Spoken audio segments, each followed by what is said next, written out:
जय हिंद होमगार्ड साहब, बहुत बहुत स्वागत है आज के इस नए सेशन में। आपको होमगार्ड बनाने वाली जो सीरीज चालू किए हैं हमारे साथ मिलकर, अगर आप तैयारी करना चाहते हैं तो अगर ये 60-60 70-70 क्वेश्चंस की सीरीज देखते जा रहे हो तो मान के चलिए 100 क्वेश्चंस आप डेली नए करते चल रहे हैं।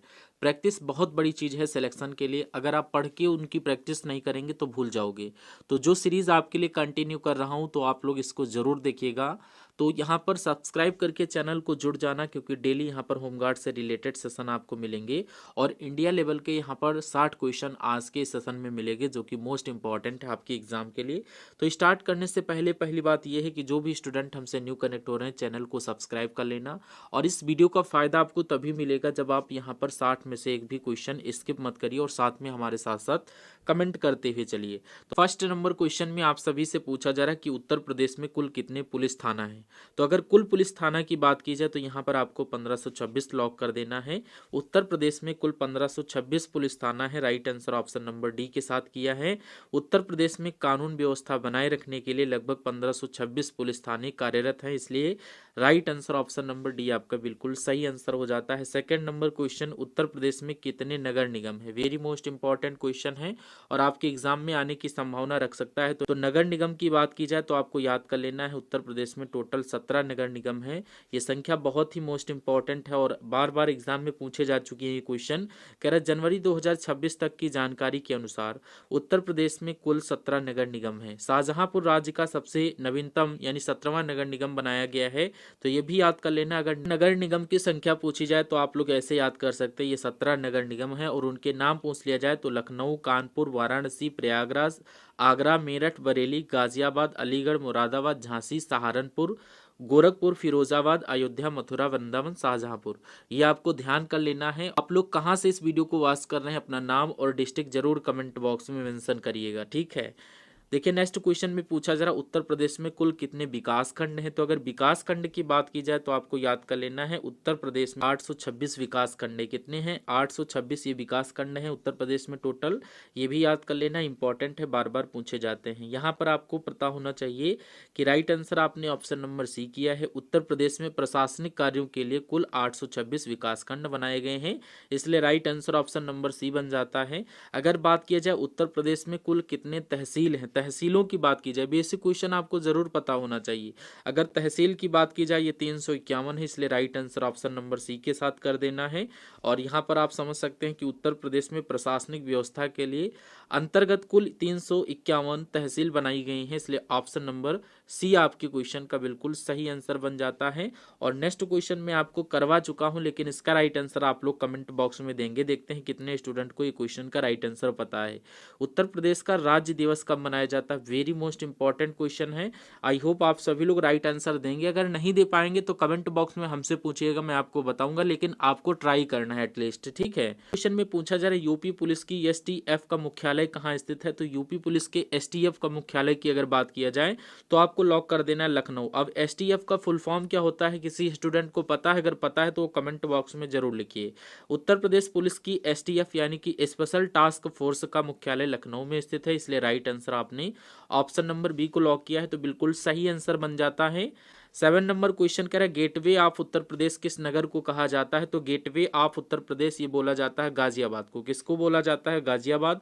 ऑप्शन नंबर बी आपके क्वेश्चन का सही आंसर हो जाता है। क्यों बोला जाता है? क्योंकि उत्तर प्रदेश में दिल्ली के पास स्थित गाजियाबाद को राज्य का गेटवे कहा जाता है, क्योंकि यह दिल्ली और यूपी के मुख्य शहरों को आपस में जोड़ता है, इसलिए गाजियाबाद आपके क्वेश्चन का सही आंसर बन जाता है। और जो भी स्टूडेंट हमारे साथ न्यू कनेक्ट हो रहे हैं प्लीज चैनल को सब्सक्राइब करके बेल आइकन को ऑन करके रखिएगा और कमेंट बॉक्स में सेशन के बारे में कुछ चंद लाइनें आपको लिखना है फीडबैक के तौर पर, ठीक है। नेक्स्ट क्वेश्चन कह रहा है भारत में प्रथम जनगणना किस वर्ष हुई थी। तो भारत में प्रथम जनगणना की अगर बात किया जाए तो ये सन 1872 में हुई थी। Right answer option number B को लॉक कर देना। सन 1872 में भारत में प्रथम बार जनगणना हुई थी और यह तत्कालीन ब्रिटिश शासन के तहत आयोजित आयोजित हुई थी, इसलिए right answer option number B अगर आपने लॉक किया है तो बिल्कुल 1 नंबर आपका पक्का हो जाता है। पूछा जरा पानीपत का प्रथम युद्ध कब हुआ था, तो पानीपत के प्रथम युद्ध की जब भी बात की जाए तो आपको डेट याद कर लेना है। 21 अप्रैल सन 1526 में पानीपत का प्रथम युद्ध हुआ था, जो कि किसके बीच में हुआ था? यह युद्ध बाबर और इब्राहिम लोदी के बीच में लड़ा गया था और इसी युद्ध से भारत में मुगल साम्राज्य की नींव पड़ी थी, ये भी आपको याद कर लेना है। तो इस क्रम में right answer option number A के साथ जो भी स्टूडेंट होगा बिल्कुल सही आंसर बन जाता है।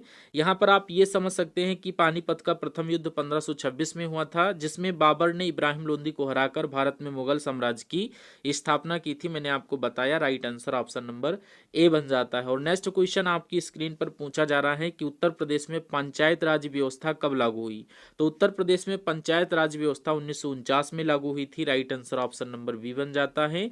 1949 में आपने लॉक किया होगा, उत्तर प्रदेश में ग्रामीण स्तर पर पंचायतों का गठन 1949 में हुआ था, ताकि गांव में स्थानीय प्रशासन स्थापित किया जा सके, इसलिए right answer option number B हो जाता है।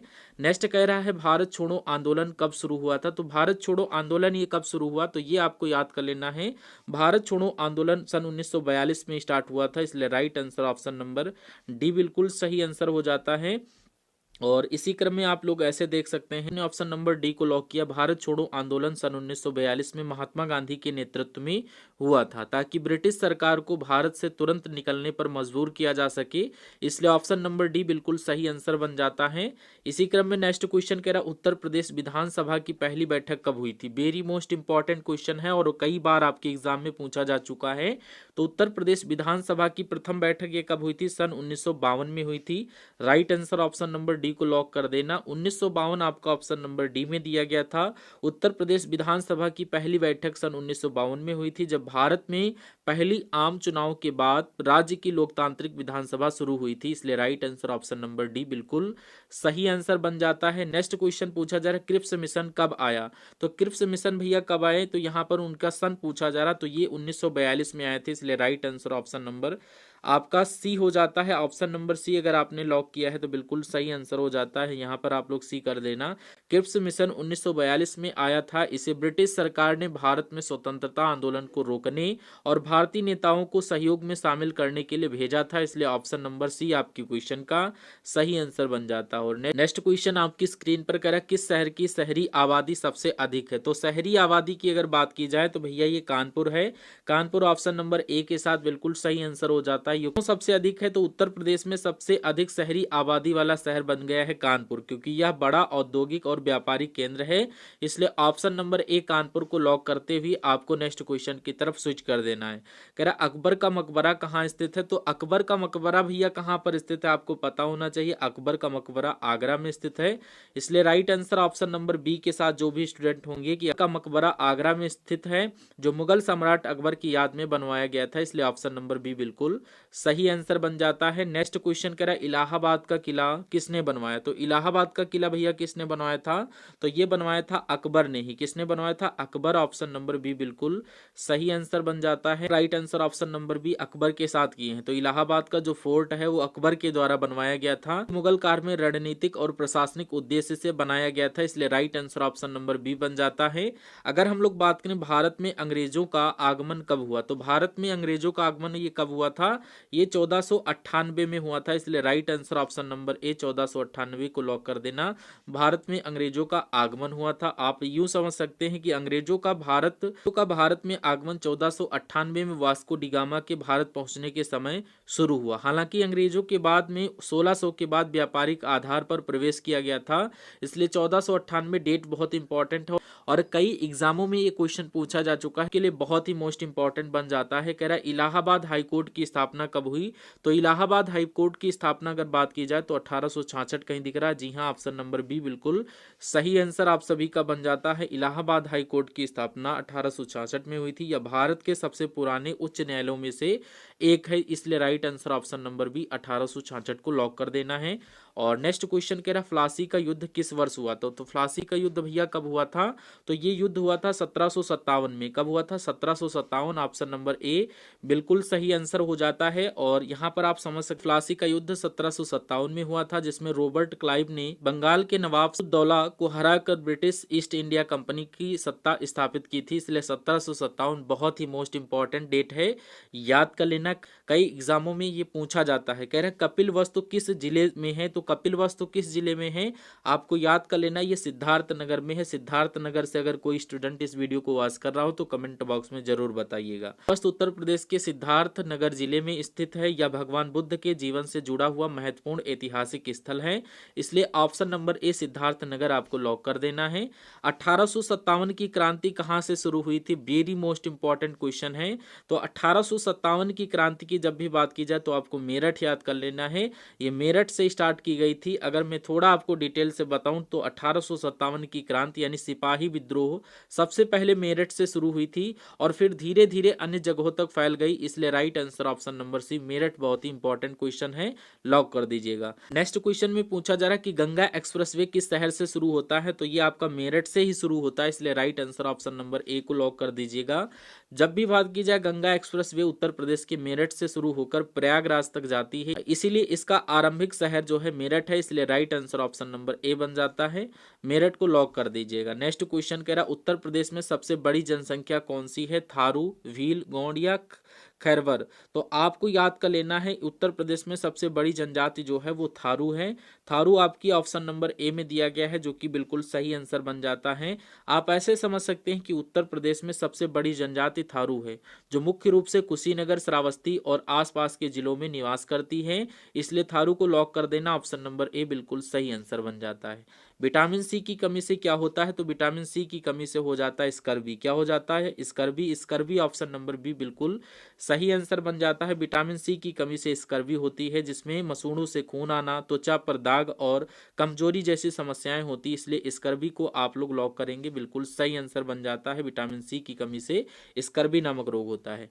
उत्तर प्रदेश का कौन सा शहर कागज नगरी कहलाता है? तो भैया उस शहर का नाम बताओ। तो ये शहर आपका सहारनपुर है और कोई नहीं। ऑप्शन नंबर बी बिल्कुल सही आंसर। जो भी स्टूडेंट सहारनपुर से वाच कर रहे हैं जरूर हमें कमेंट बॉक्स में बताइएगा। जब आप कमेंट करते हैं तो मुझे अच्छा लगता है। इसलिए जो भी स्टूडेंट इस वीडियो को वॉच कर रहे हैं अपना नाम और डिस्ट्रिक्ट जरूर लिखिए और 2 लाइन आपको सेशन के मध्य में लिखना है कि ये सेशन आपको कैसा लग रहा है। उत्तर प्रदेश में सहारनपुर को कागज नगरी कहा जाता है क्योंकि यहाँ कागज और पेपर उत्पाद का बड़ा उद्योग मौजूद है। इसलिए सहारनपुर आपके क्वेश्चन का सही आंसर बन जाता है।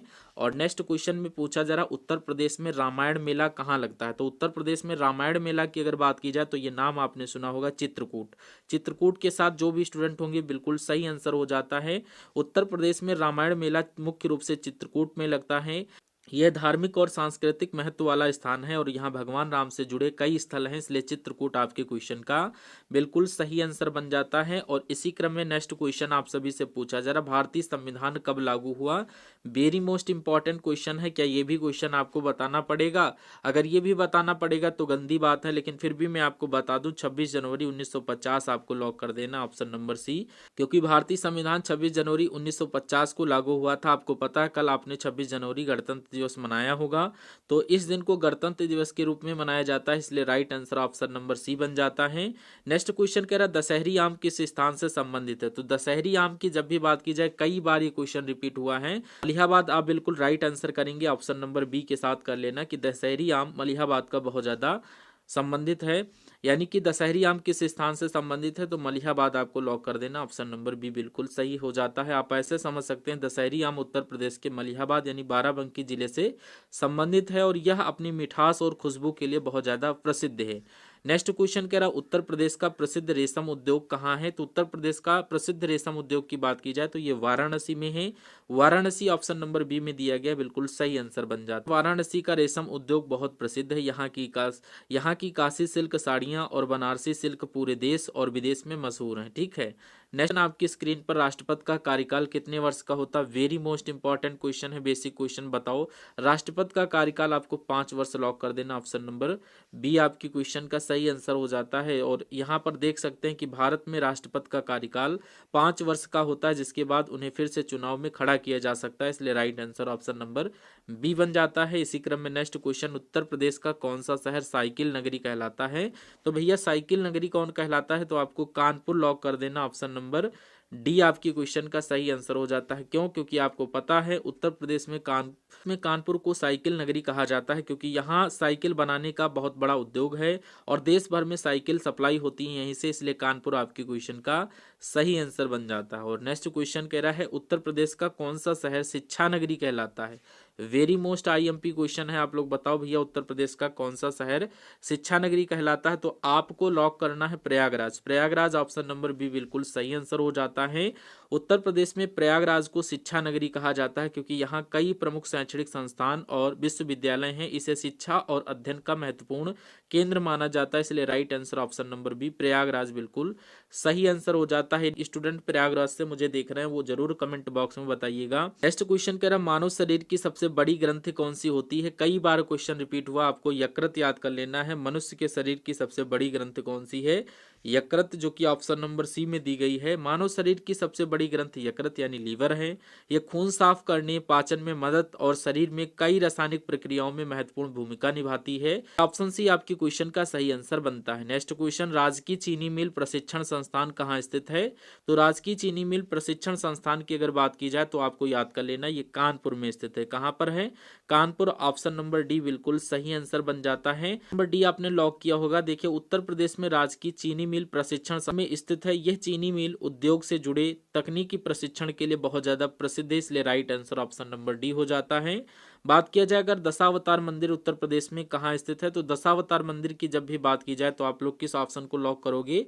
तब अगर मैं बात करूं नेक्स्ट नंबर क्वेश्चन की, आप सभी से पूछा जा रहा है दशावतार मंदिर उत्तर प्रदेश में कहाँ स्थित है, तो ये भी क्वेश्चन आपको कमेंट बॉक्स में देना। इसका राइट आंसर मैं आप सभी से चाहता हूं कि उत्तर प्रदेश में जो दशावतार मंदिर है कहाँ स्थित है। तो आपको अपने नगर अपने क्षेत्र की जानकारी होना चाहिए, तो जो भी स्टूडेंट इसके नियरेस्ट हैं वो लोग जरूर कमेंट बॉक्स में बताएंगे। इसका आंसर मैं नहीं बताऊंगा। दशावतार मंदिर भैया कि आगरा, ललित, देवगढ़ या लख या वाराणसी, आपको यहाँ पर बताना ये कहाँ स्थित है। और इसी क्रम में नेक्स्ट क्वेश्चन में आपकी स्क्रीन पर स्विच कर चुका हूँ। संविधान सभा के स्थायी अध्यक्ष कौन है? तो ये क्या आपको पता है? डॉक्टर राजेंद्र प्रसाद जो है ये संविधान सभा की क्या है? स्थायी अध्यक्ष, इसलिए right answer option number A बन जाता है। जो भी डॉक्टर राजेंद्र प्रसाद संविधान सभा के स्थायी अध्यक्ष थे, बाद में वे भारत के पहले राष्ट्रपति भी बने, इसलिए राइट आंसर आपका ऑप्शन नंबर ए बन जाता है। नेक्स्ट क्वेश्चन कह रहा है दशावतार मंदिर उत्तर प्रदेश में कहाँ स्थित है? तो दशावतार मंदिर मैंने अभी आपको बताया और ये फिर से रिपीट हो चुका है, तो आपको बता ही देता हूँ। ये ललितपुर यानी देवगढ़ में स्थित है, याद कर लेना। आपका दिया गया है उत्तर प्रदेश में दशावतार मंदिर ललितपुर जिले के देवगढ़ में स्थित है। यह मंदिर भगवान विष्णु के 10 अवतारों को समर्पित है, इसलिए right answer option number B बन जाता है। और नेक्स्ट क्वेश्चन आपकी स्क्रीन पर कह रहा है सबसे कठोर प्राकृतिक पदार्थ कौन सा है? तो सबसे कठोर प्राकृतिक पदार्थ की अगर बात की जाए तो ये आपका हीरा ऑप्शन नंबर सी आपकी क्वेश्चन का बिल्कुल सही आंसर बन जाता है। देखिए यहाँ पर आप यूं समझ सकते हैं कि हीरा प्राकृतिक रूप से सबसे कठोर पदार्थ है। यह खनिज विज्ञान में कठोरता की माप उस पैमाने पर 10 अंक तक पहुंचता है, इसलिए right answer option number C हीरा आप लोग लॉक करेंगे। और ये क्वेश्चन आप सभी को पता भी होगा। कह रहा है रामायण विश्वविद्यालय कहाँ स्थापित किया गया है? तो रामायण विश्वविद्यालय की बात की जाए तो ये अयोध्या में स्थापित किया गया है। अयोध्या ऑप्शन नंबर ए में दिया गया था। पहला पड़ाव और पहला ही सही आंसर हो जाता है। रामायण विश्वविद्यालय अयोध्या में स्थापित किया गया है। यह विश्वविद्यालय रामायण और भारतीय संस्कृत के अध्ययन के लिए प्रसिद्ध है, इसलिए ऑप्शन नंबर ए बिल्कुल सही आंसर बन जाता है।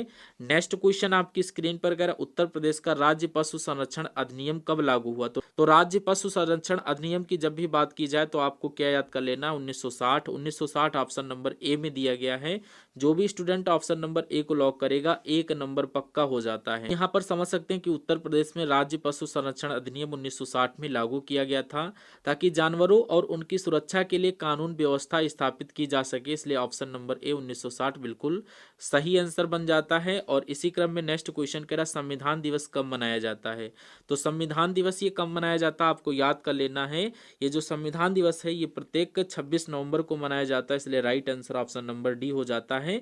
और इसका सन आपको कमेंट बॉक्स में बताना है। याद कर लीजिएगा कि भारत में संविधान दिवस 26 नवंबर को मनाया जाता है, क्योंकि इस दिन 1949 में भारतीय संविधान को अपनाया गया था, इसलिए right answer option number D 26 नवंबर 1949 बिल्कुल सही आंसर बन जाता है। नेक्स्ट क्वेश्चन में पूछा जा रहा शारदा नदी का उद्गम स्थल कहाँ है। तो शारदा नदी का भैया उद्गम स्थल आप सभी को पता है, ये नेपाल में है। ये कई बार क्वेश्चन रिपीट हुआ है और मैंने आपको करवाया भी है। तो नेपाल ऑप्शन नंबर ए में दिया गया था। नदी जिसको बोल सकते हैं सती या सरयू का ही एक, इसका उद्गम स्थल नेपाल में है। यह नदी उत्तर प्रदेश और भारत के अन्य हिस्सों में बहती है, इसलिए ऑप्शन नंबर ए नेपाल बिल्कुल सही आंसर बन जाता है। जो कि मुख्यालय की अगर बात करें तो ये न्यूयॉर्क में है। न्यूयॉर्क ऑप्शन नंबर सी में दिया गया, जो कि बिल्कुल सही आंसर बन जाता है। यहाँ पर ऑप्शन नंबर सी न्यूयॉर्क आपने लॉक किया होगा। संयुक्त राष्ट्र संघ यूएनओ का मुख्यालय न्यूयॉर्क अमेरिका में स्थित है। यहाँ पर यूएनओ का फुल फॉर्म आप लोग कमेंट बॉक्स में बताओगे। कह रहा गंडक नदी उत्तर प्रदेश के किस भाग से बहती है। तो क्या जाए गंडक नदी उत्तर प्रदेश के किस भाग से बहती है, तो आपको पूर्वी याद कर लेना। गंडक नदी उत्तर प्रदेश के पूर्वी भाग से बहती है, ऑप्शन नंबर सी बिल्कुल सही आंसर बन जाता है। और यहाँ पर आप ऐसे समझ सकते हैं गंडक नदी उत्तर प्रदेश के पूर्व भाग में बहती है। ये नेपाल से निकलकर भारत में आती है और फिर गंगा में मिलती है, इसलिए ऑप्शन नंबर सी पूर्वी बिल्कुल सही आंसर बन जाता है। अगर मैं बात करूं जय जवान जय किसान का नारा किसने दिया, तो जय जवान जय किसान का नारा किसने दिया था भैया, लाल Bahadur Shastri. Option number C बिल्कुल सही आंसर बन जाता है। और यहाँ पर आप ये समझ सकते हैं जय जवान जय किसान का नारा भारत के दूसरे प्रधानमंत्री लाल बहादुर शास्त्री ने दिया था, ताकि देश में सैनिकों और किसानों के योगदान को सम्मानित किया जा सके, इसलिए right answer option number C Lal Bahadur Shastri बिल्कुल सही आंसर हो जाता है। क्वेश्चन में आप सभी से पूछा जा रहा है कि बुंदेलखंड की प्रमुख नदी कौन सी है। तो बुंदेलखंड की भैया प्रमुख नदी केन है। केन ऑप्शन नंबर बी में दिया गया, जो कि बिल्कुल सही आंसर बन जाता है। अगर मैं आपको बताऊं बुंदेलखंड की प्रमुख नदी केन रिवर है। नदी क्षेत्र की मुख्य जल आपूर्ति करती है और यहाँ कई बांध और जलाशय भी बनाए गए हैं, इसलिए केन आपको याद रखना है। ये बहुत ही मोस्ट इंपॉर्टेंट क्वेश्चन आपके एग्जाम के पॉइंट ऑफ व्यू से। नेक्स्ट क्वेश्चन में पूछा जा रहा गांधी जी ने दांडी यात्रा कब शुरू की थी। तो गांधी जी ने दांडी यात्रा जो शुरू की थी ये 1930 में शुरू की थी। Right answer option number B हो जाता है। आप यहां पर समझ सकते हैं महात्मा गांधी ने दांडी यात्रा यानी साल्ट मार्च 1930 में स्टार्ट की थी। इसका उद्देश्य ब्रिटिश के नमक कर यानी साल्ट टैक्स के खिलाफ आंदोलन करना था, इसलिए ऑप्शन नंबर बी 1930 बिल्कुल सही आंसर हो गया। और नेक्स्ट क्वेश्चन कह रहा पंचवर्षीय योजना की शुरुआत कब हुई। तो पंचवर्षीय योजना की शुरुआत के बारे में अगर आपसे पूछा जाए तो आपको पता है कि, अगर पता है तो राइट आंसर हमें कमेंट बॉक्स में देना। अगर नहीं पता होगा तो मैं आपको वहीं पर बता दूंगा, लेकिन सभी को कमेंट बॉक्स में जो भी क्वेश्चन आपको होमवर्क के लिए मिलते जा रहे हैं। नेक्स्ट क्वेश्चन में कह रहा बाबरनामा के लेखक कौन थे। तो बाबरनामा के लेखक आपको नाम से ही पता चल गया होगा, बाबर थे। कौन थे, बाबरनामा बाबर के द्वारा लिखा गया था। मैं बात करूं right answer option number B आपने लॉक किया होगा। बाबरनामा मुगल सम्राट बाबर द्वारा लिखा गया आत्मकथा है, जिसमें उन्होंने अपने जीवन, युद्धों और अनुभवों का वर्णन किया है, इसलिए ऑप्शन नंबर बी बिल्कुल सही आंसर हो जाता है। नेक्स्ट क्वेश्चन में पूछा जा रहा राष्ट्रीय खेल दिवस कब मनाया जाता है। तो राष्ट्रीय खेल दिवस ये कब मनाया जाता है आपको पता होना चाहिए। ये प्रत्येक 29 अगस्त को मनाया जाता है, इसलिए right answer option number A के साथ आपको लॉक कर देना 29 अगस्त को। और यहाँ पर आप देख सकते हैं कि भारत में राष्ट्रीय खेल दिवस 29 अगस्त को मनाया जाता है, जो भारत के पहले ओलंपिक स्वर्ण पदक विजेता हॉकी खिलाड़ी मेजर ध्यानचंद्र के जन्म दिवस के अवसर पर आयोजित होता है या मनाया जाता है, इसलिए right answer option number A 29 अगस्त बिल्कुल सही आंसर हो जाता है। कह रहा लखनऊ किस नदी के किनारे स्थित है। ये क्वेश्चन अगर किसी को नहीं पता है तो मार पड़ेगी। लखनऊ भैया गोमती नदी के किनारे स्थित है, आपको याद कर लेना है। लखनऊ की जब भी बात की जाए तो आपको गोमती नदी यानी उत्तर प्रदेश की राजधानी लखनऊ गोमती नदी के किनारे स्थित है। यह नदी शहर की जल आपूर्ति और ऐतिहासिक महत्व में महत्वपूर्ण भूमिका निभाती, इसलिए right answer option number B हो जाता है। और इसी क्रम में नेक्स्ट क्वेश्चन कह रहा उत्तर प्रदेश में गंगा नदी कहाँ से प्रवेश करती है। तो उत्तर प्रदेश में गंगा नदी ये कहाँ से प्रवेश करती है, तो ये बिजनौर से प्रवेश करती है। बिजनौर ऑप्शन नंबर बी में दिया गया है।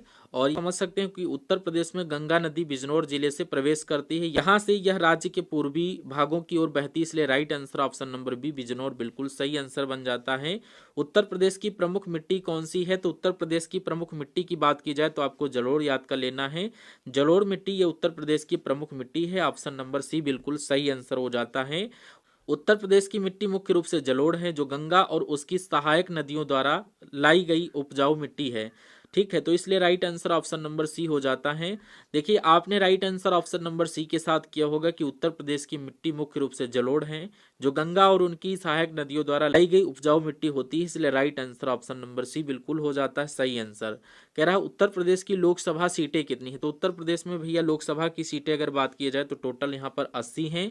80 ऑप्शन नंबर सी बिल्कुल सही आंसर आपका हो जाता है।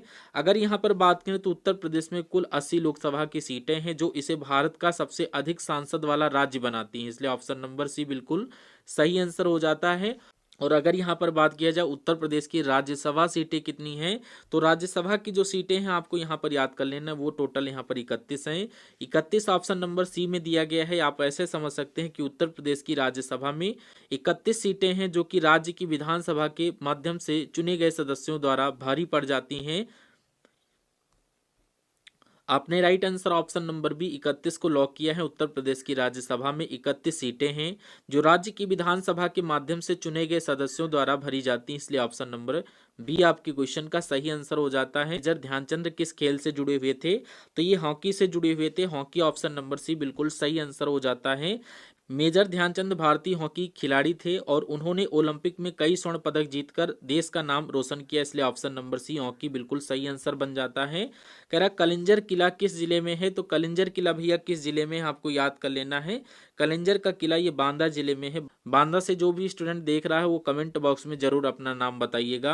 Right answer option number D Banda को लॉक किया होगा। कलिंजर किला उत्तर प्रदेश के बांदा जिले में स्थित है। बुंदेलखंड की ऐतिहासिक और रणनीतिक दृष्टि से महत्वपूर्ण धरोहर है, इसलिए right answer option number D बन जाता है।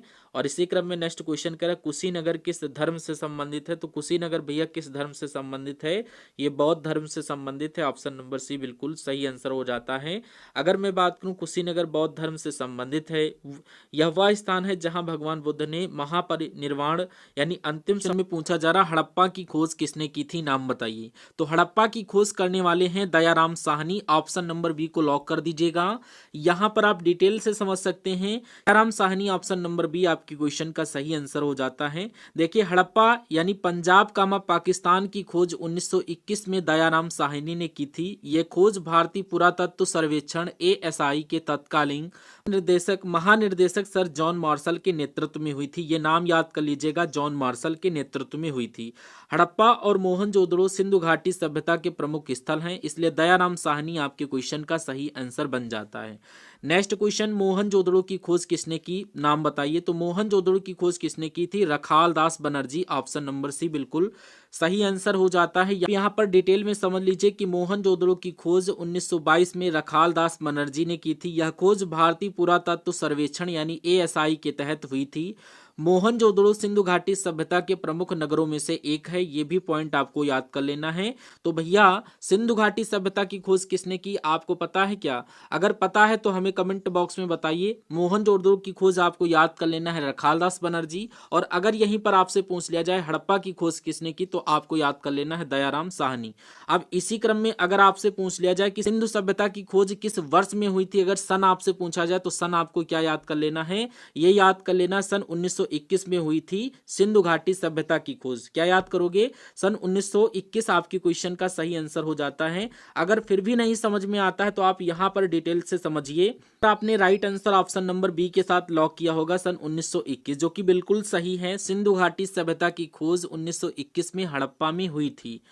इसे दयाराम साहनी ने खोजा था और सर जॉन मार्शल के नेतृत्व में खुदाई की गई थी। यह सभ्यता सिंधु और घग्गर हकरा नदी घाटी में फैली हुई है, इसलिए आपके क्वेश्चन का राइट आंसर 1921 बिल्कुल सही आंसर बन जाता है। नेक्स्ट क्वेश्चन में कह रहा है सिंधु सभ्यता किस युग से संबंधित है, बताइए।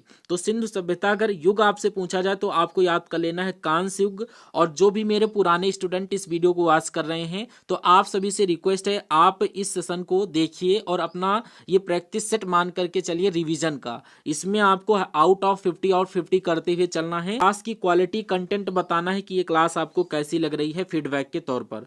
आपने यहां पर राइट आंसर कांस्य युग को लॉक किया है, जो कि बिल्कुल सही आंसर बन जाता है।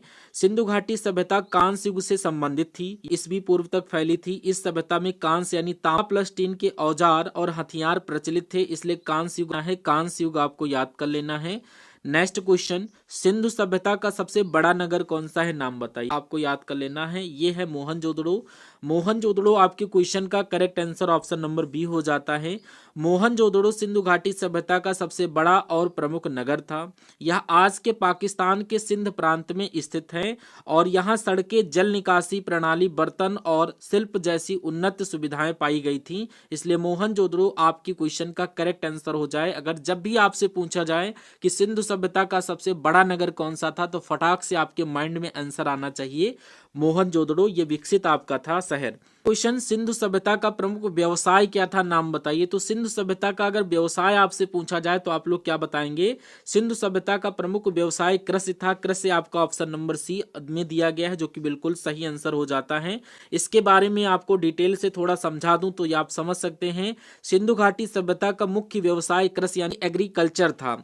लोग गेहूं, जौ, बाजरा, चावल जैसी फसलों की खेती करते थे। सिंधु और घग्गर, हकरा नदियों के किनारे सिंचाई प्रणाली का इस्तेमाल किया जाता था। व्यापार भी होता था, लेकिन आय का मुख्य स्रोत कृषि ही था। इसलिए ऑप्शन नंबर सी आपकी क्वेश्चन का सही आंसर बन जाता है।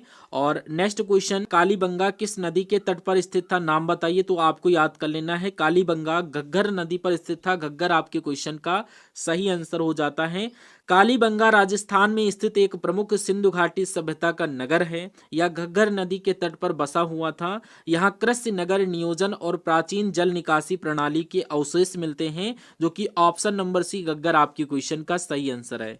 नेक्स्ट क्वेश्चन में पूछा जा रहा है, लोथल किस राज्य में स्थित है, नाम बताइए। तो लोथल भैया किस राज्य में स्थित है? तो ये गुजरात में स्थित है। गुजरात ऑप्शन नंबर बी बिल्कुल सही आंसर हो जाता है। थोड़ा डिटेल में समझ लीजिए कि लोथल भारत के गुजरात राज्य में स्थित है, इसलिए ऑप्शन नंबर बी आपने राइट किया होगा। सिंधु घाटी सभ्यता का एक प्रमुख बंदरगाह नगर यानी पोर्ट सिटी था। लोथल में जलमार्ग, गोदी और व्यापारिक भंडार गृह के अवशेष मिलते हैं, इसलिए ऑप्शन नंबर बी गुजरात बिल्कुल सही आंसर हो जाए। जब भी पूछा जाए लोथल किस राज्य में या किस राज्य से संबंधित है, तो आपको गुजरात बता देना है।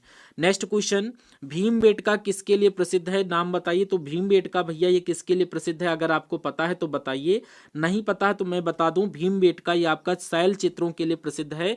भीमबेटका को याद कर लेना, यहाँ के शैल चित्र बहुत ज्यादा फेमस हैं। डिटेल में आप लोग ऐसे देख सकते हैं कि भीमबेटका मध्य प्रदेश में स्थित और यह विश्व धरोहर यानी यहाँ प्रागैतिहासिक शैल चित्र पाए गए हैं, जो पाषाण युग और कांस्य युग के जीवन को दर्शाते हैं। चित्रों में शिकार, नृत्य और जीव जंतुओं के दृश्य दिखाई देते हैं, इसलिए शैल चित्र को याद कर लेना। शैल चित्र आपके क्वेश्चन का करेक्ट आंसर हो जाता है। अगर पूछा जाए कि भीमबेटका किसके लिए प्रसिद्ध है, तो ये शैल चित्र के लिए प्रसिद्ध है। सिंपल सा आंसर आपको याद कर लेना है।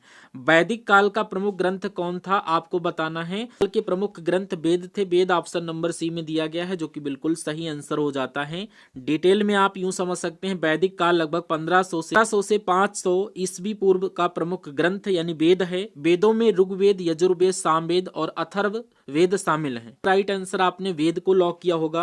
वैदिक काल यानी लगभग 100 से 500 ईसा पूर्व का प्रमुख ग्रंथ वेद है। वेदों में ऋग्वेद, यजुर्वेद, सामवेद और अथर्ववेद शामिल हैं। धर्म, जप, यज्ञ और सामाजिक नियमों के ज्ञान का स्रोत है, इसलिए ऑप्शन नंबर सी वेद आपको याद कर लेना। कि पूछ लिया जाए वैदिक काल का प्रमुख ग्रंथ, तो वैदिक से ही रिलेट करना वेद है और वेद आपकी क्वेश्चन का सही आंसर बन जाता है। नेक्स्ट कह रहा सबसे प्राचीन वेद कौन सा है, नाम बताइए। तो सबसे प्राचीन वेद आपको पता है क्या है, ऋग्वेद है।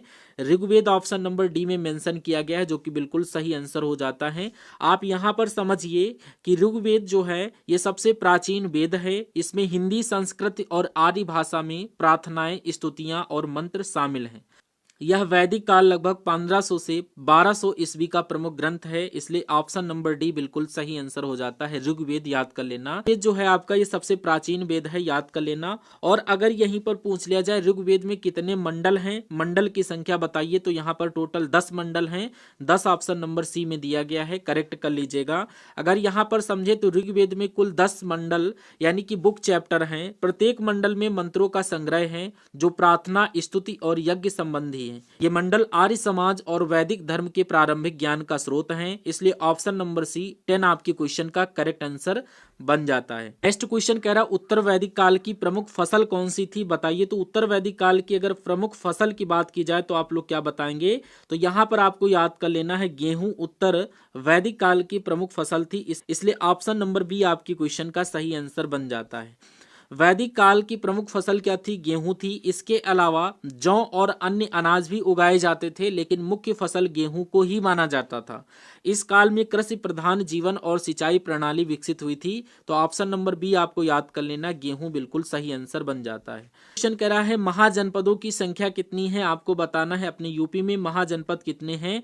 तो आपको याद कर लेना, यूपी में टोटल 16 महाजनपद हैं। 16 ऑप्शन नंबर सी में दिया गया था।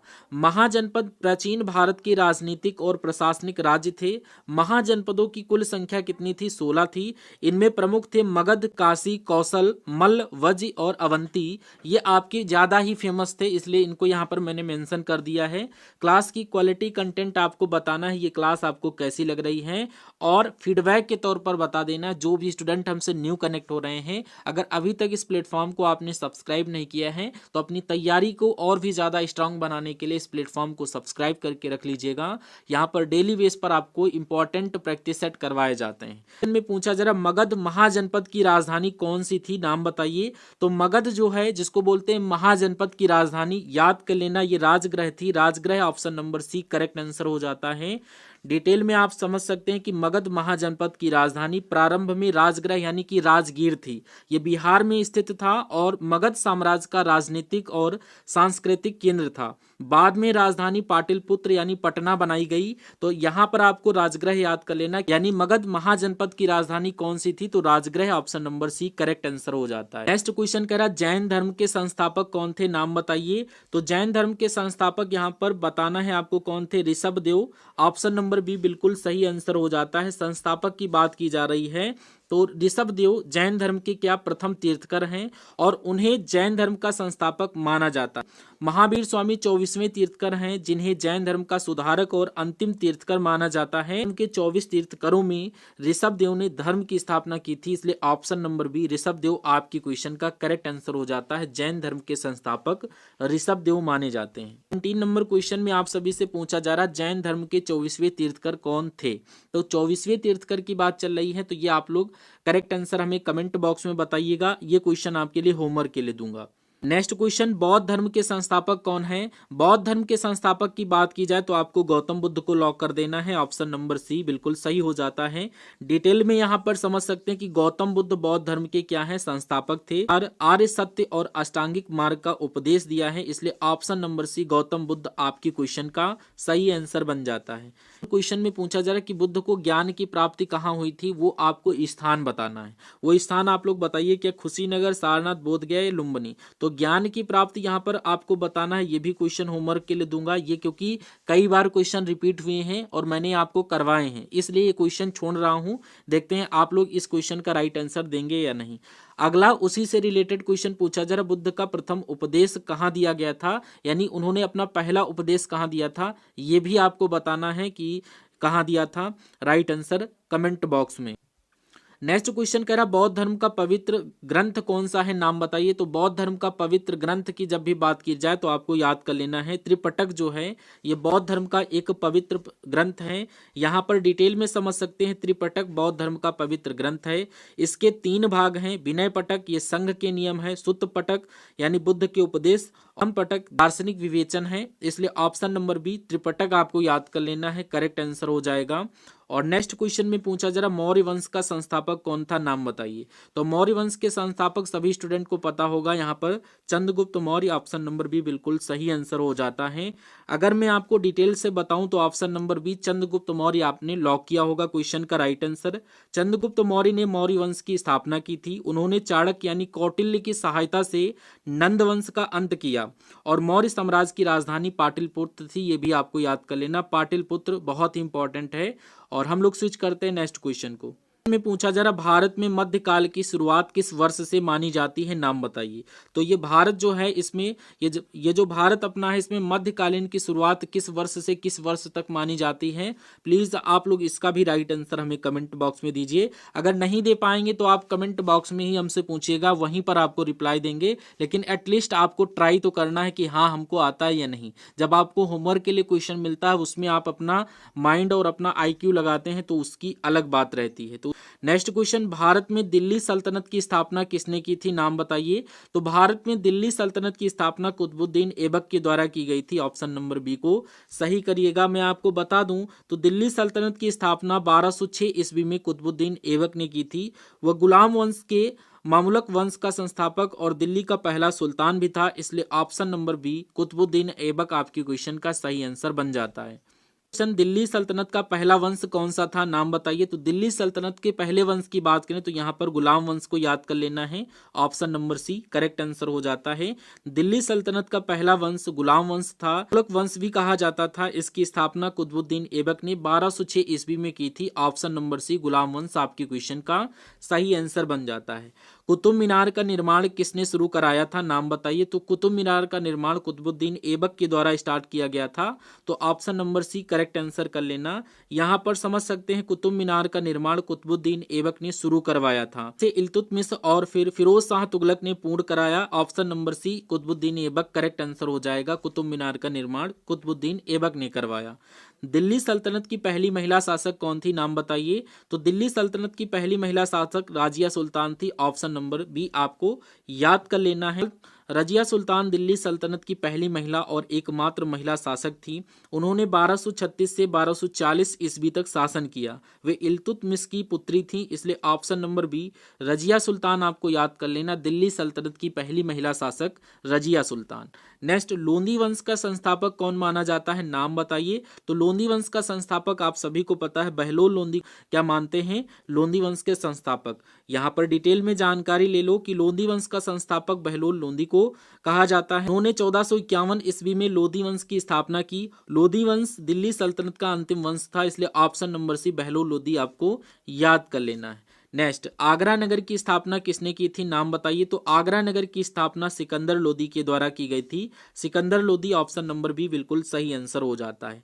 आगरा नगर की स्थापना 1504 ईस्वी में सिकंदर लोधी ने की थी। बाद में मुगल शासकों ने आगरा को एक प्रमुख राजधानी बनाया, इसलिए ऑप्शन नंबर बी अगर आपसे पूछ लिया जाए आगरा नगर की स्थापना तो सिकंदर लोधी के द्वारा की गई थी। पानीपत का प्रथम युद्ध कब हुआ था, नाम बताइए। यानी कि डेट आप सभी से पूछी जा रही है, तो यहाँ पर 1526 को लॉक कर दीजिएगा। पानीपत का प्रथम युद्ध सन 1526 ईस्वी में हुआ था। यह युद्ध बाबर और इब्राहिम लोदी के बीच लड़ा गया था। इसी युद्ध के बाद भारत में मुगल साम्राज्य की स्थापना हुई थी, इसलिए ऑप्शन नंबर ए 1526 आपकी क्वेश्चन का करेक्ट आंसर बनता है। नेक्स्ट क्वेश्चन, पानीपत के प्रथम युद्ध में बाबर ने किसे हराया था, नाम बताइए। तो पानीपत के प्रथम युद्ध में बाबर ने इब्राहिम लोदी को हराया था, इसलिए ऑप्शन नंबर बी आपने अगर करेक्ट किया है तो एक नंबर आपका पक्का हो जाएगा। यहाँ पर देखिए पानीपत के प्रथम युद्ध जो हुआ था 1526 ईस्वी में, बाबर ने इब्राहिम लोदी को पराजित किया था। इस विजय के साथ ही भारत में मुगल साम्राज्य की नींव पड़ी थी, इसलिए option number B Ibrahim Lodi को लॉक करने वाले प्रत्येक स्टूडेंट का करेक्ट आंसर हो जाता है। ये क्लास और ये सेशन की क्वालिटी कंटेंट आपको कैसा लग रहा है, एक बार फीडबैक के माध्यम से जरूर बताइए। आप सभी लोग 2 शब्द आपको जरूर लिखना है, और आप लोग इस सेशन को कहां से वॉच कर रहे हैं, अपना डिस्ट्रिक्ट और अपना नाम जरूर मेंशन करिएगा, ठीक है। अगर मैं बात करूं सिख धर्म के संस्थापक कौन थे, उनका नाम बताइए। तो आप सभी को पता होगा सिख धर्म के संस्थापक गुरु नानक देव माने जाते हैं। ऑप्शन नंबर सी बिल्कुल सही आंसर आप सभी का हो जाता है। कि सिख धर्म के संस्थापक गुरु नानक देव जी थे। उनका जन्म 1469 ईस्वी में तलवंडी ननकाना साहिब यानी पाकिस्तान में हुआ था। वे सिख धर्म के प्रथम गुरु थे। ऑप्शन नंबर सी अगर आपने लॉक किया है गुरु नानक देव, बिल्कुल सही आंसर हो जाता है। सिख धर्म के संस्थापक गुरु नानक देव माने जाते हैं। जन्म हुआ था 1469 में, कहां पर, तलवंडी, जो कि अब पाकिस्तान में पड़ता है, याद कर लीजिएगा। कह रहा खालसा पंथ की स्थापना किसने की थी, नाम बताइए। तो खालसा पंथ की स्थापना यहां पर गुरु गोविंद सिंह ने की थी, तो आंसर आपका ऑप्शन नंबर डी हो जाता है। खालसा पंथ की स्थापना ऑप्शन नंबर डी को लॉक करने वाले प्रत्येक स्टूडेंट का करेक्ट आंसर होगा। खालसा पंथ की स्थापना 1699 ईस्वी में गुरु गोविंद सिंह जी ने की थी। ये स्थापना वैसाखी के दिन अंदरपुर साहिब में हुई थी, इसलिए option number D Govind Singh बिल्कुल सही आंसर बन जाता है। कह रहा हल्दी घाटी का युद्ध किस वर्ष हुआ था, नाम बताइए। सन यानी आपसे पूछा जा रहा है, ये हुआ था सन 1576, यानी कि ऑप्शन नंबर बी अगर आपने लॉक किया है तो राइट आंसर आपका बनेगा। यहाँ पर डिटेल में समझ लीजिए कि हल्दी घाटी का जो युद्ध हुआ था ये सन 1576 में लड़ा गया था। यह युद्ध महाराणा प्रताप और मुगल सेनापति मान सिंह के बीच हुआ था, इसलिए ऑप्शन नंबर बी 1576 को लॉक करने वाले प्रत्येक स्टूडेंट का करेक्ट आंसर हो जाता है।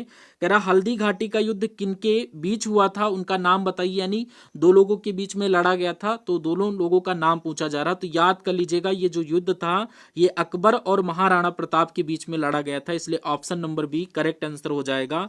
हल्दी घाटी का युद्ध 1576 ईस्वी में, यह युद्ध महाराणा प्रताप और मुगल सम्राट अकबर उनकी ओर से सेनापति मान सिंह के बीच में हुआ था, इसलिए ऑप्शन नंबर बी अकबर और महाराणा प्रताप को लॉक करना है आप सभी को। और नेक्स्ट क्वेश्चन की तरफ बढ़ जाना है। महाराणा प्रताप का प्रसिद्ध घोड़े का नाम क्या था, बताइए। बहुत फेमस घोड़ा है और इस पर एक कविता भी बनी है। कविता का शीर्षक आप लोग अगर जानते हैं तो कमेंट बॉक्स में बताइएगा। तो ये घोड़े का नाम था चेतक, और चेतक ऑप्शन नंबर ए में दिया गया है, बिल्कुल सही आंसर हो जाता है।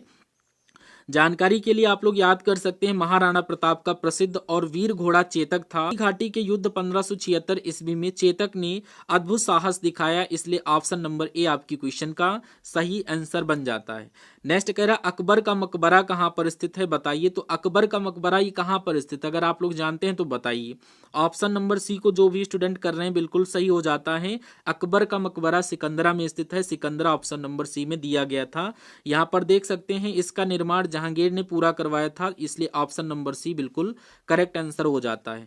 नेक्स्ट क्वेश्चन, फतेहपुर सीकरी की स्थापना किसने की थी, नाम बताइए। तो फतेहपुर सीकरी की स्थापना अकबर के द्वारा की गई थी, अकबर ऑप्शन नंबर बी में दिया गया है, करेक्ट आंसर होता है। फतेहपुर सीकरी की स्थापना मुगल सम्राट अकबर ने की थी, उन्होंने अपनी राजधानी के रूप में इसे विकसित करवाया था, इसलिए ऑप्शन नंबर बी अकबर आपकी क्वेश्चन का करेक्ट आंसर बन जाता है। नेक्स्ट क्वेश्चन, बुलंद दरवाजा किसकी विजय की स्मृति में बना, नाम बताइए। तो ये आपको याद कर लेना, बुलंद जो दरवाजा था ये गुजरात, ऑप्शन नंबर सी को लॉक करना है। डिटेल में आप लोग जानकारी ले सकते हैं कि बुलंद दरवाजा का निर्माण अकबर ने गुजरात विजय यानी कि 1573 ईस्वी की स्मृति में करवाया था। यह फतेहपुर सीकरी में स्थित है, इसलिए ऑप्शन नंबर सी बिल्कुल सही आंसर आपकी क्वेश्चन का बन जाता है। बुलंद दरवाजा ये आपको याद कर लेना है, फतेहपुर सीकरी में स्थित है, अकबर ने गुजरात की विजय पर बनवाया था सन 1573 में। नेक्स्ट क्वेश्चन कह रहा है साइमन कमीशन का बहिष्कार किसने किया था, नाम बताइए। तो साइमन कमीशन का बहिष्कार ये आपको याद कर लेना है, केवल मुस्लिम लीग या केवल कांग्रेस या सभी भारतीय दलों ने। तो यहाँ पर आपको right answer option number C के साथ कर देना है, ये सभी भारतीय दलों के द्वारा की गई थी, ऑप्शन नंबर सी बिल्कुल सही आंसर आपका आंसर हो जाता है। और नेक्स्ट क्वेश्चन कह रहा है प्रथम गोलमेज सम्मेलन कब हुआ था, आपसे डेट पूछी जा रही है, तो डेट आपको क्या बताना है। प्रथम गोलमेज सम्मेलन ये 1930 में हुआ था, 1930 आपकी क्वेश्चन का करेक्ट आंसर बन जाता है। यहाँ पर आप डिटेल में समझ सकते हैं कि प्रथम गोलमेज सम्मेलन सन 1930 ईस्वी में लंदन में आयोजित हुआ था। इसका उद्देश्य भारत के संवैधानिक सुधारों पर चर्चा करना था, इसलिए ऑप्शन नंबर बी 1930 आपकी क्वेश्चन का करेक्ट आंसर बन जाता है। किस गोलमेज सम्मेलन में गांधी जी सम्मिलित हुए थे, नाम बताइए, प्रथम द्वितीय या तृतीय। तो आपको पता होगा गांधी जी द्वितीय गोलमेज सम्मेलन में सम्मिलित हुए थे, ऑप्शन नंबर बी को करेक्ट करने वाले प्रत्येक स्टूडेंट का राइट आंसर बन जाता है। महात्मा गांधी ने द्वितीय गोलमेज सम्मेलन यानी 1931 ईस्वी में भाग लिया था, वे इसमें भारतीय राष्ट्रीय कांग्रेस के एकमात्र प्रतिनिधि के रूप में सम्मिलित हुए थे, इसलिए ऑप्शन नंबर बी द्वितीय आपकी क्वेश्चन का करेक्ट आंसर बन जाता है। कह रहा पूना पैक्ट किसके बीच हुआ था, नाम बताइए। तो पूना पैक्ट ये हुआ था गांधी और अंबेडकर के बीच, ऑप्शन नंबर बी को याद कर लेना। और यहाँ पर डिटेल में अगर मैं आपको बताऊं तो पूना पैक्ट 1932 ईस्वी में महात्मा गांधी और डॉक्टर बी आर अम्बेडकर के बीच में हुआ था। यह समझौता दलित वर्ग यानी कि अस्पृश्यों के लिए राजनीतिक प्रतिनिधित्व से संबंधित था। इसके तहत अलग निर्वाचक मंडल की जगह संयुक्त निर्वाचक मंडल को स्वीकार किया गया, इसलिए ऑप्शन नंबर बी गांधी और बी आर अम्बेडकर आपकी क्वेश्चन का करेक्ट आंसर हो जाता है। कि पूना पैक्ट कब हुआ था उसकी डेट अगर आपसे पूछा जाए, क्योंकि ये इंपॉर्टेंट है तो ये आपसे पूछा ही जाएगा, और प्रीवियस ईयर के क्वेश्चन है तो आ चुके हैं तो रिपीट होने की भी संभावना बनती है। तो ये पूना पैक्ट याद कर लेना 1932 1932 में हुआ था, 1932 ऑप्शन नंबर सी में मेंशन किया गया है, जो कि बिल्कुल सही आंसर हो जाता है। पूना पैक्ट 1932 ईस्वी में हुआ था। यह समझौता महात्मा गांधी और डॉक्टर बी आर अम्बेडकर के बीच में हुआ था। इसका संबंध दलित वर्ग के राजनीतिक अधिकारों से था, इसलिए ऑप्शन नंबर सी 1932 को लॉक करने वाले प्रत्येक स्टूडेंट का करेक्ट आंसर बन जाता है। जय हिंद का नारा किसने दिया था बताइए। तो जय हिंद का नारा भैया नेता सुभाष चंद्र बोस के द्वारा दिया गया था, जो कि ऑप्शन नंबर सी में दिया गया है। डिटेल में समझ लीजिए, जय हिंद का नारा नेताजी सुभाष चंद्र बोस से जुड़ा हुआ है। ये नारा आजाद हिंद फौज का आधिकारिक नारा बन गया था या बना था, इसलिए ऑप्शन नंबर सी सुभाष चंद्र बोस को लॉक करने वाले प्रत्येक स्टूडेंट का राइट आंसर। भारत का विभाजन किस योजना के तहत हुआ था, नाम बताइए। तो भारत का जो विभाजन हुआ था ये माउंट बेटन योजना के तहत हुआ था। माउंट बेटन योजना ऑप्शन नंबर सी में दिया गया है, जो कि बिल्कुल सही आंसर हो जाता है। भारत का विभाजन माउंट बेटन योजना 3 जून 1947 के तहत हुआ था। इसी योजना के आधार पर भारत और पाकिस्तान 2 स्वतंत्र राष्ट्र बने, इसलिए माउंट बेटन योजना आपको याद कर लेना, ये भारत का विभाजन करने वाली थी। तो क्वेश्चन में पूछा जा रहा है संविधान मसौदा समिति के अध्यक्ष कौन थे, तो यहाँ पर आपको डॉक्टर BR अम्बेडकर को लॉक कर देना ऑप्शन नंबर सी के साथ। और डिटेल में देख लीजिए कि संविधान मसौदा समिति यानी कि ड्राफ्टिंग कमेटी के अध्यक्ष डॉक्टर BR अम्बेडकर थे। उन्हें भारतीय संविधान का शिल्पकार भी कहा जाता है, इसलिए ऑप्शन नंबर सी अम्बेडकर आपकी क्वेश्चन का करेक्ट आंसर हो जाता है। भारतीय संविधान कब लागू हुआ अगर आपसे पूछ लिया जाए तो याद कर लेना 26 जनवरी 1950 को अपना भारतीय संविधान लागू किया गया था। डेट बहुत ही इंपॉर्टेंट है और इसी दिन को भारत का गणराज्य यानी कि गणतंत्र दिवस मनाते हैं, दिवस के रूप में हम लोग इसको मनाते हैं। भारत का राष्ट्रीय ध्वज किसने बनाया था, नाम बताइए। तो भारत का राष्ट्रीय ध्वज पिंगली वेंकैया ने बनाया था। ऑप्शन नंबर ए पिंगली वेंकैया आपके क्वेश्चन का करेक्ट आंसर बन जाता है। यहां पर आप समझ सकते हैं कि भारत के राष्ट्रीय ध्वज का डिजाइन पिंगली वेंकैया ने तैयार किया। इसे 22 जुलाई सन 1947 को संविधान सभा ने अपनाया था, इसलिए ऑप्शन नंबर ए पिंगली वेंकैया आपकी क्वेश्चन का करेक्ट आंसर बन जाता है। ईस्ट इंडिया कंपनी की स्थापना कब हुई बताइए। ईस्ट इंडिया कंपनी की स्थापना 1600 ईस्वी में हुई थी। 1600 ईस्वी ऑप्शन नंबर ए आपके क्वेश्चन का करेक्ट आंसर बन जाता है। यहाँ पर देखिए ईस्ट इंडिया कंपनी की स्थापना 31 दिसंबर 1600 ईस्वी को हुई थी। Right answer option number A बिल्कुल सही आंसर है।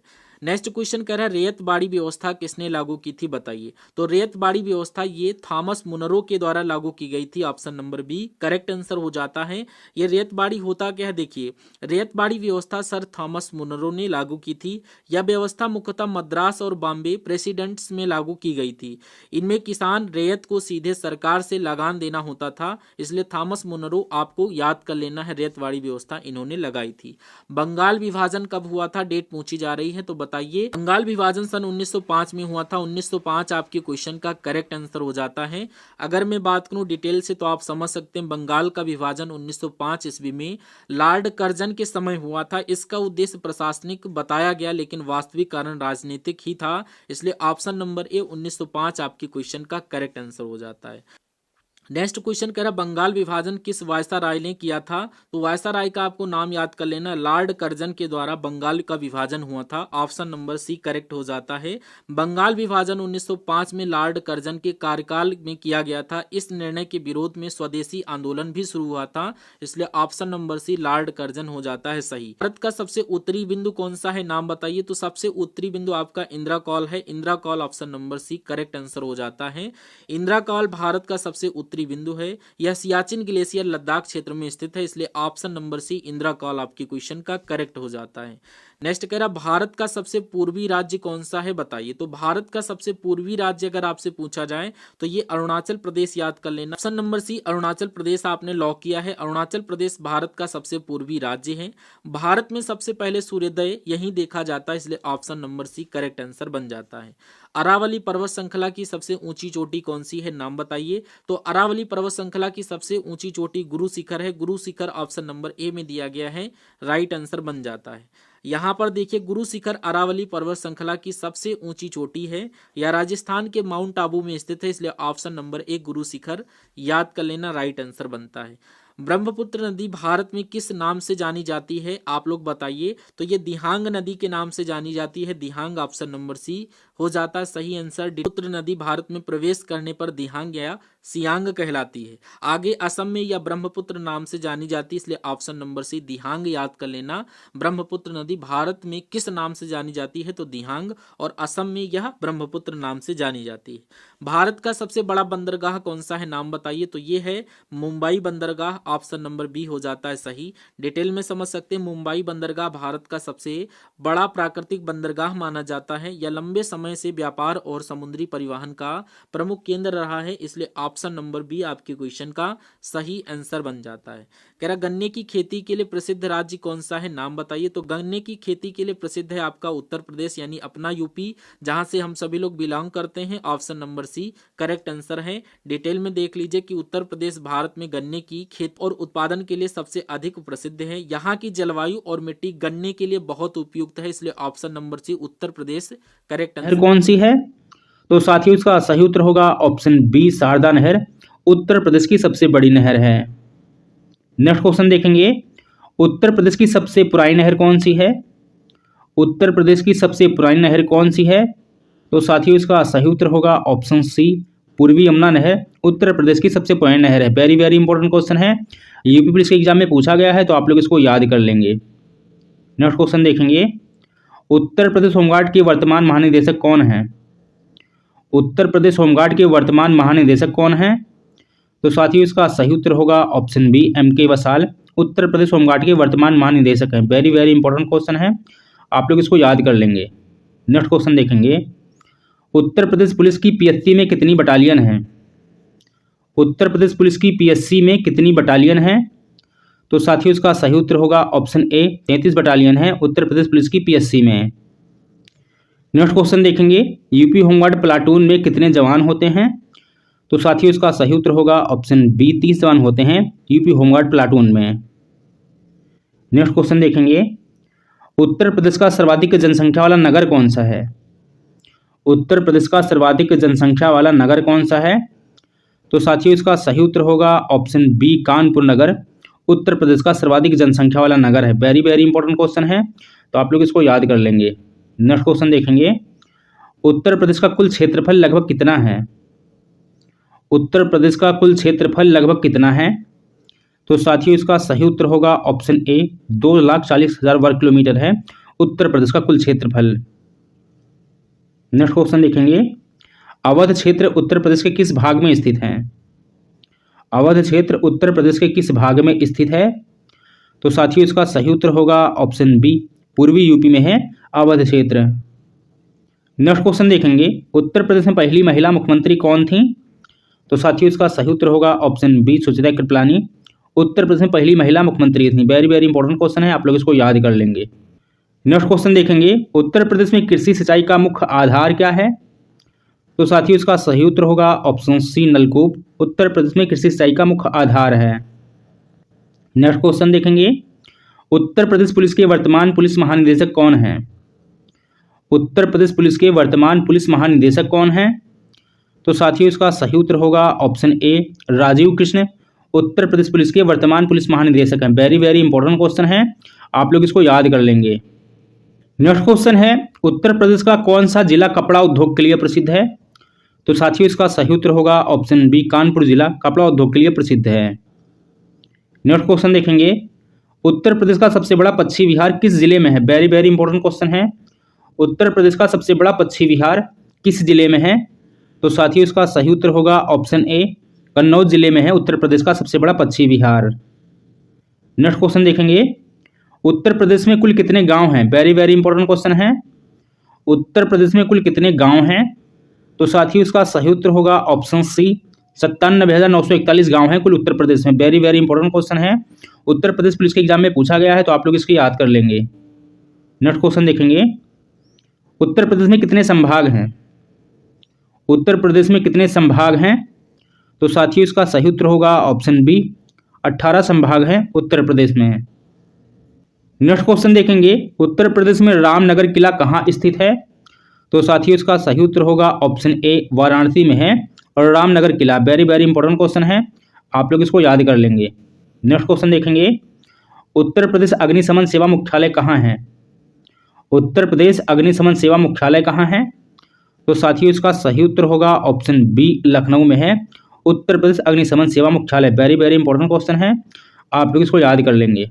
नेक्स्ट क्वेश्चन देखेंगे, भीमराव अंबेडकर विश्वविद्यालय कहाँ स्थित है। भीमराव अंबेडकर विश्वविद्यालय कहाँ स्थित है। तो साथियों इसका सही उत्तर होगा ऑप्शन बी आगरा में है भीमराव अंबेडकर विश्वविद्यालय। नेक्स्ट क्वेश्चन है, सबसे अधिक शहरीकरण किस जिले में है। तो साथियों इसका सही उत्तर होगा ऑप्शन सी, गाजियाबाद में है सबसे अधिक शहरीकरण। नेक्स्ट क्वेश्चन देखेंगे, उत्तर प्रदेश का सबसे अधिक साक्षर जिला कौन सा है? उत्तर प्रदेश का सबसे अधिक साक्षर जिला कौन सा है? तो साथियों इसका सही उत्तर होगा ऑप्शन ए, गौतम बुद्ध नगर उत्तर प्रदेश का सबसे अधिक साक्षर वाला जिला है। नेक्स्ट क्वेश्चन है, उत्तर प्रदेश में सबसे कम साक्षरता दर वाला जिला कौन सा है? तो साथियों इसका सही उत्तर होगा ऑप्शन ए, श्रावस्ती जिला उत्तर प्रदेश में सबसे कम साक्षरता दर वाला जिला है। नेक्स्ट क्वेश्चन देखेंगे, उत्तर प्रदेश खादी एवं ग्रामोद्योग बोर्ड का मुख्यालय कहाँ है? उत्तर प्रदेश खादी एवं ग्रामोद्योग बोर्ड का मुख्यालय कहाँ है? तो साथियों इसका सही उत्तर होगा ऑप्शन सी, लखनऊ में है उत्तर प्रदेश खादी एवं ग्रामोद्योग बोर्ड का मुख्यालय। नेक्स्ट क्वेश्चन देखेंगे, उत्तर प्रदेश में नारायण आश्रम कहाँ है? उत्तर प्रदेश में नारायण आश्रम कहाँ है? तो साथियों इसका सही उत्तर होगा ऑप्शन बी, कानपुर में है नारायण आश्रम। नेक्स्ट क्वेश्चन देखेंगे, उत्तर प्रदेश का अन्न भंडार किसे कहा जाता है? उत्तर प्रदेश का अन्न भंडार किसे कहा जाता है? तो साथियों इसका सही उत्तर होगा ऑप्शन डी, बाराबंकी को उत्तर प्रदेश का अन्न भंडार कहा जाता है। वेरी वेरी इंपॉर्टेंट क्वेश्चन है, यूपी पुलिस के एग्जाम में पूछा गया है तो आप लोग इसको याद कर लेंगे। नेक्स्ट क्वेश्चन देखेंगे, और रामचरितमानस की रचना कहाँ हुई थी? तो साथियों इसका सही उत्तर होगा ऑप्शन डी, चित्रकूट में और रामचरितमानस की रचना हुई थी। नेक्स्ट क्वेश्चन देखेंगे, तुलसीदास जी का जन्म कहाँ हुआ था? तुलसीदास का जन्म कहाँ हुआ था? तो साथियों इसका सही उत्तर होगा ऑप्शन बी, राजापुर चित्रकूट में तुलसीदास का जन्म हुआ था। नेक्स्ट क्वेश्चन देखेंगे, उत्तर प्रदेश में सबसे बड़ा उद्योग कौन सा है? उत्तर प्रदेश में सबसे बड़ा उद्योग कौन सा है? तो साथियों इसका सही उत्तर होगा ऑप्शन ए, चीनी उद्योग उत्तर प्रदेश में सबसे बड़ा उद्योग है। नेक्स्ट क्वेश्चन देखेंगे, कजरी किस मौसम में गाया जाता है? कजरी किस मौसम में गाया जाता है? तो साथियों इसका सही उत्तर होगा ऑप्शन बी, बरसात में कजरी गाया जाता है। नेक्स्ट क्वेश्चन देखेंगे, उत्तर प्रदेश का कौन सा शहर लेदर सिटी कहलाता है? तो साथियों इसका सही उत्तर होगा ऑप्शन बी, कानपुर शहर लेदर सिटी कहलाता है। नेक्स्ट क्वेश्चन देखेंगे, उत्तर प्रदेश का मुख्य कृषि उत्पाद क्या है? उत्तर प्रदेश का मुख्य कृषि उत्पाद क्या है? तो साथियों इसका सही उत्तर होगा ऑप्शन ए, गन्ना उत्तर प्रदेश का मुख्य कृषि उत्पाद है। नेक्स्ट क्वेश्चन देखेंगे, फतेहपुर सीकरी का निर्माण किसने कराया था? फतेहपुर सीकरी का निर्माण किसने कराया था? तो साथियों इसका सही उत्तर होगा ऑप्शन बी, अकबर ने फतेहपुर सीकरी का निर्माण करवाया था। नेक्स्ट क्वेश्चन देखेंगे, लाल बगिया योजना किससे संबंधित है? लाल बगिया योजना किससे संबंधित है? तो साथियों इसका सही उत्तर होगा ऑप्शन बी, महिला सशक्तिकरण से संबंधित है लाल बगिया योजना। नेक्स्ट क्वेश्चन देखेंगे, उत्तर प्रदेश का पारंपरिक झूमर अधिकतर कहाँ लोकप्रिय है? उत्तर प्रदेश का पारंपरिक झूमर अधिकतर कहाँ लोकप्रिय है? तो साथियों इसका सही उत्तर होगा ऑप्शन बी, पूर्वांचल में सबसे अधिक लोकप्रिय है झूमर। नेक्स्ट क्वेश्चन देखेंगे, उत्तर प्रदेश में सबसे लंबा पुल कौन सा है? उत्तर प्रदेश में सबसे लंबा पुल कौन सा है? तो साथियों इसका सही उत्तर होगा ऑप्शन ए, चहलारी सेतु उत्तर प्रदेश का सबसे लंबा पुल है। नेक्स्ट क्वेश्चन देखेंगे, उत्तर प्रदेश की सबसे बड़ी झील कौन सी है? उत्तर प्रदेश की सबसे बड़ी झील कौन सी है? तो साथियों इसका सही उत्तर होगा ऑप्शन डी, रिहंद झील उत्तर प्रदेश की सबसे बड़ी झील है। नेक्स्ट क्वेश्चन देखेंगे, कन्नौज किस उद्योग के लिए प्रसिद्ध है? कन्नौज किस उद्योग के लिए प्रसिद्ध है? तो साथियों इसका सही उत्तर होगा ऑप्शन ए, इत्र उद्योग के लिए प्रसिद्ध है कन्नौज। नेक्स्ट क्वेश्चन देखेंगे, राजकीय संग्रहालय कहाँ स्थित है? राजकीय संग्रहालय कहाँ स्थित है? तो साथियों इसका सही उत्तर होगा ऑप्शन ए, लखनऊ में है राजकीय संग्रहालय।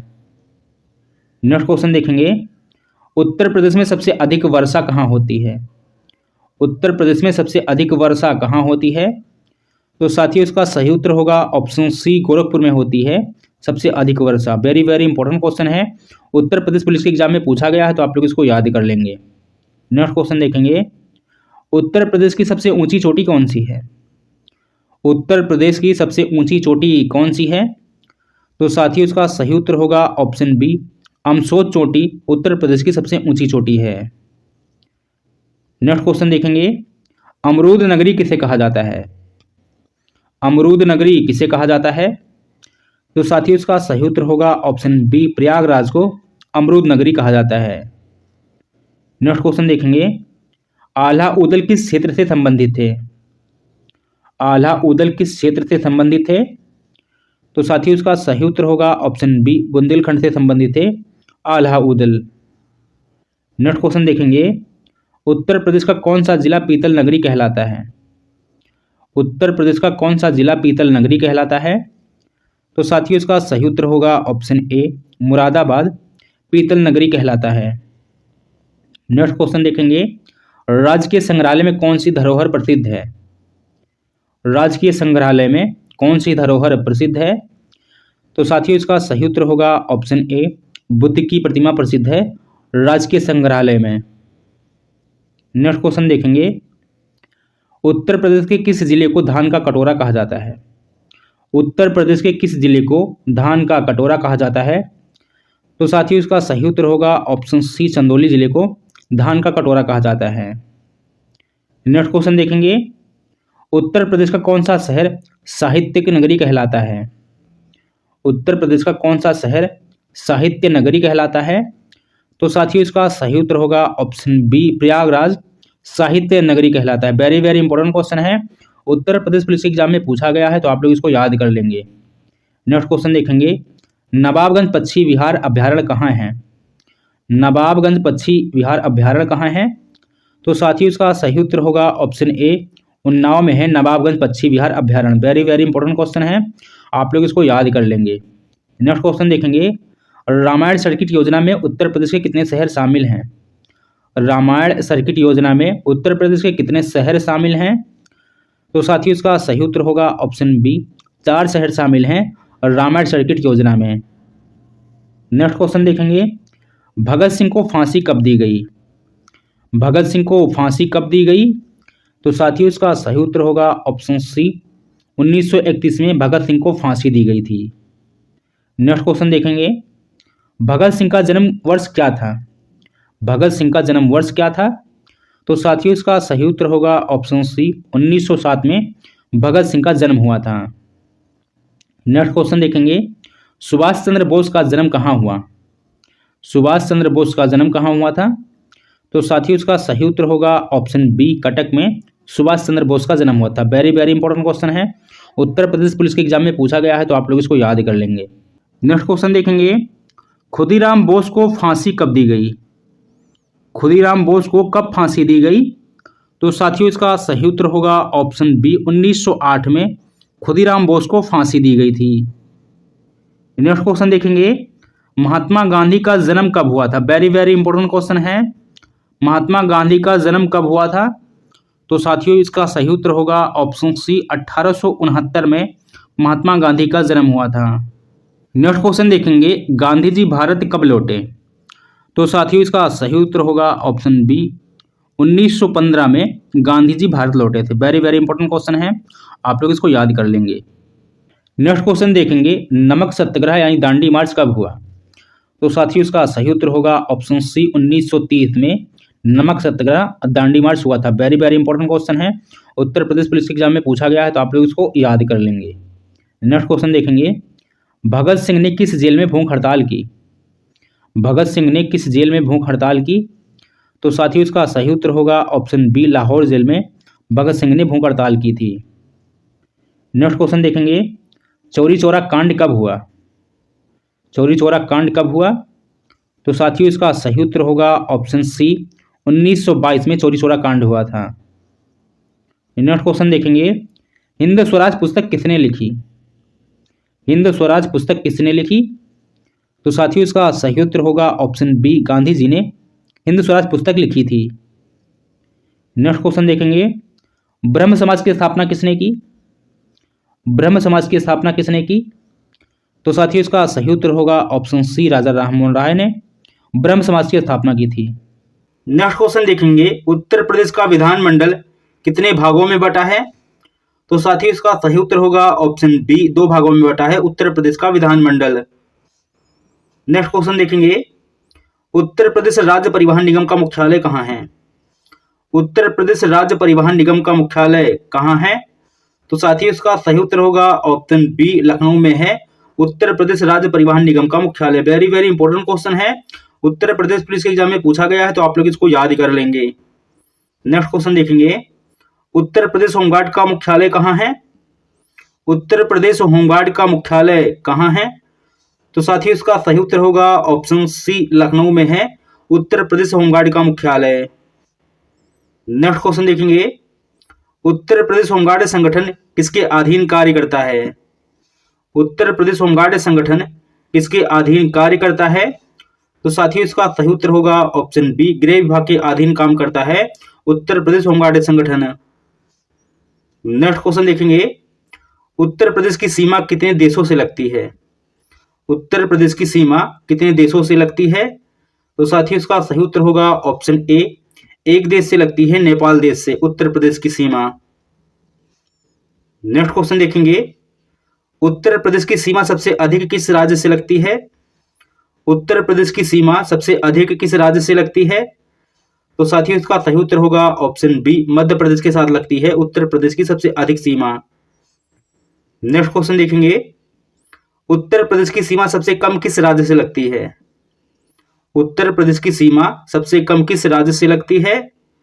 तो साथियों इसका सही उत्तर होगा ऑप्शन बी, हिमाचल प्रदेश के साथ सबसे कम सीमा लगती है। नेक्स्ट क्वेश्चन देखेंगे, उत्तर प्रदेश का पश्चिमी जिला कौन सा है?